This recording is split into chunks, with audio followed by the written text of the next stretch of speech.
2016 പിണറായി വിജയൻ അധികാരത്തിൽ വരുമ്പോൾ national highway authority of ഇന്ത്യയുടെ ബോർഡില്ല, ഓഫീസില്ല, പൂട്ടി അവർ സ്ഥലം വിട്ടു. പക്ഷേ നമ്മൾ 25% പണമടയ്ക്കാമെന്ന് തീരുമാനിച്ചുകൊണ്ട് ഈ ഗവൺമെന്റ് നിശ്ചയദാർഢ്യമുള്ള ഗവൺമെന്റ് ആയതുകൊണ്ട് ഈ ഗവൺമെന്റ് 6000 പരം കോടി രൂപ മുടക്കി ആ പദ്ധതി പൂർത്തീകരിക്കുക ചെയ്തത്. അതുപോലെ തന്നെ നമ്മുടെ വിദ്യാഭ്യാസ മേഖലയുടെ സ്ഥിതി എന്തായിരുന്നു? സ്കൂളുകൾ തുറന്നാൽ പുസ്തകം കിട്ടുമായിരുന്നു. ഓണക്കാലം കഴിഞ്ഞാൽ പോലും പുസ്തകം കിട്ടാത്തൊരു സാഹചര്യമായിരുന്നു കേരളത്തിൽ ഉണ്ടായിരുന്നത്. സ്കൂളിന്റെ പാശ്ചാത്തല സൗകര്യങ്ങൾ വളരെ ദയനീയമായിരുന്നു. ചോർന്നൊലിക്കുന്ന സ്കൂളുകൾ, അവർക്ക് പെൺകുട്ടികൾക്കൊക്കെ ബാത്റൂമിൽ പോകാനുള്ള സൗകര്യങ്ങൾ പോലും ഇല്ലാത്തൊരു കാലഘട്ടമായിരുന്നു അത്. ഇത് സ്കൂളിന്റെ അവസ്ഥ എന്താ?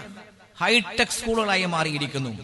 അതിന് തുടക്കം കുറിച്ചത് കോഴിക്കോട് MLA പ്രദീപന്റെ മണ്ഡലത്തില് നമുക്കറിയാം. ഒരു സ്കൂൾ വിൽക്കാൻ തീരുമാനിക്കുകയും ജനകീയ പ്രക്ഷോഭം ഉണ്ടാകുകയും ആ സ്കൂൾ നവീകരിക്കുകയും ചെയ്തു. ഇന്നത് ഇന്ത്യയിലെ തന്നെ ഏറ്റവും വലിയ സ്കൂളായി മാറിയിരിക്കുന്നു.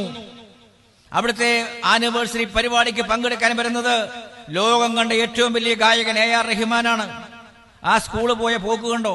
രാജ്യത്തെ ഏറ്റവും വലിയ ഹൈടെക് സ്കൂളായിട്ട് അത് മാറിയിരിക്കുന്നു. വിദ്യാഭ്യാസ മേഖലയിൽ ഉണ്ടായ വളർച്ച അതിഭയാനകമാണ്. 5000 കോടി രൂപയുടെ വികസന പരിപാടി വിദ്യാഭ്യാസ മേഖലയിൽ ഈ ഗവൺമെന്റ് മുടക്കി. വിദ്യാഭ്യാസ മേഖലയിൽ രാജ്യത്തെ 141 സ്കൂളുകൾ തിരഞ്ഞെടുത്തു.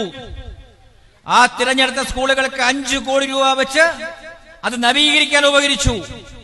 139 എണ്ണത്തിന് പണി പൂർത്തിയായി. ഒരു സ്കൂളിന് 5 കോടി രൂപ. 141 എണ്ണത്തിന് എത്രയായി? 75 കോടി രൂപ മുടക്കി കഴിഞ്ഞിരിക്കുന്നു. 90% പണി പൂർത്തിയായി കഴിഞ്ഞിരിക്കുന്നു. 3 കോടി രൂപ മുടക്കി 346 സ്കൂളുകൾ നവീകരിക്കുന്നു. 195 സ്കൂളുകളുടെ പണി പൂർത്തിയായി കഴിഞ്ഞിരിക്കുന്നു. 1 കോടി രൂപ മുടക്കി 495 സ്കൂളുകൾ നവീകരിച്ചുകൊണ്ടിരിക്കുകയാണ്. അതിന്റെയും ഭൂരിഭാഗം പണികളും പൂർത്തീകരിച്ച് വരികയാണ്. വിദ്യാഭ്യാസ മേഖലയിലുണ്ടായ മാറ്റങ്ങൾ വിപ്ലവകരമല്ലേ? നമ്മുടെ യൂണിവേഴ്സിറ്റികളൊക്കെ ലോക നിലവാരത്തിലേക്ക് ഉയർന്നില്ലേ? കൊച്ചി യൂണിവേഴ്സിറ്റിയും കാലിക്കറ്റ് യൂണിവേഴ്സിറ്റിയും മഹാത്മാഗാന്ധി യൂണിവേഴ്സിറ്റിയും കേരള യൂണിവേഴ്സിറ്റിയും ഒക്കെ ലോക നിലവാരത്തിലേക്ക് ഉയർന്നില്ലേ? 8 യൂണിവേഴ്സിറ്റികൾക്കും 342 കോളേജുകൾക്കും NAAC അക്രഡിറ്റേഷൻ കിട്ടിയിരിക്കുന്നു.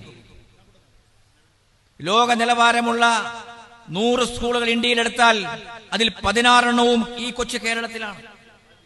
ലോക നിലവാരമുള്ള 200 സ്കൂളുകൾ ഇന്ത്യയിൽ എടുത്തു കഴിഞ്ഞാൽ അതിൽ 42 സ്കൂളുകൾ കേരളത്തിലാണ്. വിദ്യാഭ്യാസ മേഖലയിലുണ്ടായ മാറ്റങ്ങൾ അത്ഭുതപൂർവമല്ലേ? ഇന്ന് കേരളം വിദ്യാഭ്യാസത്തിന്റെ ഹബ്ബായി മാറിയിരിക്കുകയാണ്.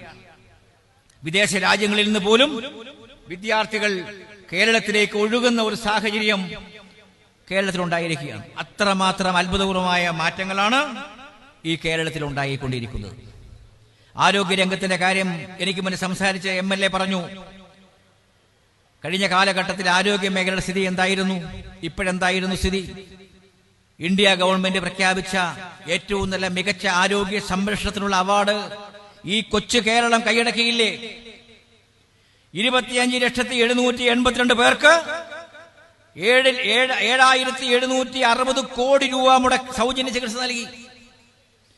വെറും 2.6% മാത്രം ജനസംഖ്യയുള്ള ഈ കൊച്ചു കേരളത്തിന് ഇന്ത്യ ഗവൺമെന്റ് ഏർപ്പെടുത്തിയ അവാർഡ് ലഭിക്കുകയുണ്ടായി. 20 കോടി ജനങ്ങളുള്ള UPക്കാർക്ക് കിട്ടിയില്ല.